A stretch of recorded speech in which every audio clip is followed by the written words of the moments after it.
వైసీపీలో మాజీ మంత్రి బాలినేని శ్రీనివాసరెడ్డి వివాదం మళ్లీ మొదటికొచ్చింది. ఒంగోలు పార్లమెంట్ సీటు మాగుంటి శ్రీనివాసరెడ్డికి ఇవ్వాలని మాజీ మంత్రి బాలినేని పట్టుపడుతున్నారు. పైగా మాగుంటికి టికెట్ ఇవ్వకపోతే ఆయన స్థానంలో తన కుమారుడికి ఒంగోలు ఎంపీ టికెట్ ఇవ్వాలని బాలినేని ప్రతిపాదించినట్టు తెలుస్తోంది. అయితే బాలినేని ప్రతిపాదనలో వైసీపీ అధిష్టానం తిరస్కరించిందని చర్చ జరుగుతోంది. ప్రకాశం జిల్లా వైసీపీలో ముఖ్య నాయకుడిగా ఉన్న మాజీ మంత్రి బాలినేని శ్రీనివాసరెడ్డి వ్యవహారం వైసీపీలో రోజుకొక మలుపు తిరుగుతోంది. ఒంగోలు అసెంబ్లీ నుండి తాను పోటీ చేయాలంటే ఒంగోలు పార్లమెంట్ నుండి సిట్టింగ్ ఎంపీ మాగుంట శ్రీనివాసరెడ్డికి టికెట్ కేటాయించాలని బాలినేని పట్టుపట్టారు.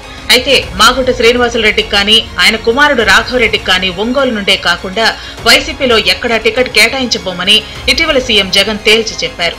మాగుంట విషయంలో బాలినేని పంతం వేడకుండా ప్రయత్నాలు చేస్తున్నా తాడేపల్లి ప్యాలెస్ లో పట్టించుకున్న దాఖలా లేవు. ఈ నేపథ్యంలో మాగుంట కుటుంబానికి ఒంగోలు పార్లమెంటు టికెట్ కేటాయించకపోతే తాను ఒంగోలు నుండి పోటీ చేయనని తాజాగా బాలినేని భీష్మించుకు కూర్చున్నారు.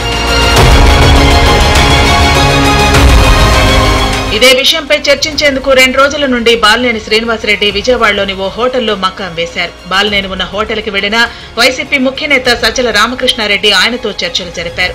చర్చల్లో బాలినేని శ్రీనివాసరెడ్డి కూడా వైసీపీ అధిష్టానం షాక్ ఇచ్చినట్టు తెలుస్తోంది. ఒంగోలు నుండి బాలినేని పోటీ చేయకపోతే ఆయన స్థానంలో వైవి సుబ్బారెడ్డి తనయుడు విక్రాంత్ రెడ్డి, ఒంగోలు పార్లమెంటు స్థానంలో చెవిరెడ్డి భాస్కర్ రెడ్డిలను పోటీలో ఉంచుతామని బాలినేని శ్రీనివాసరెడ్డిని గిద్దలూరు నుండి పోటీ చేయాలని సూచించినట్టు సమాచారం. వైసీపీ అధిష్టానం చేసిన ప్రతిపాదనలు బాలినేని శ్రీనివాసరెడ్డికి ఊహించని పరిణామంగా మారాయి. బావ బామ్మర్దులైన బాలినేని శ్రీనివాసరెడ్డి, వైవి సుబ్బారెడ్డి మధ్య గత 10 ఏళ్ల నుండి పచ్చగడ్డి వేస్తే భగ్గుమంటోంది.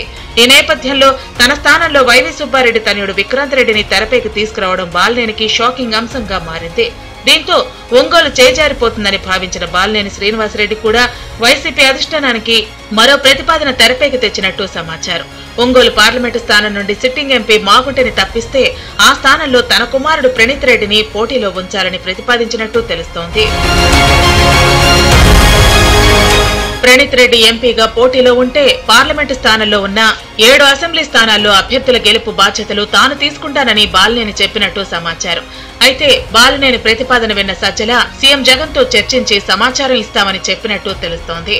దీంతో బాలినేని ప్రతిపాదనలకి సీఎం జగన్ అంగీకరిస్తారా లేదా అన్నది వైసీపీ హాట్ టాపిక్ గా మారింది.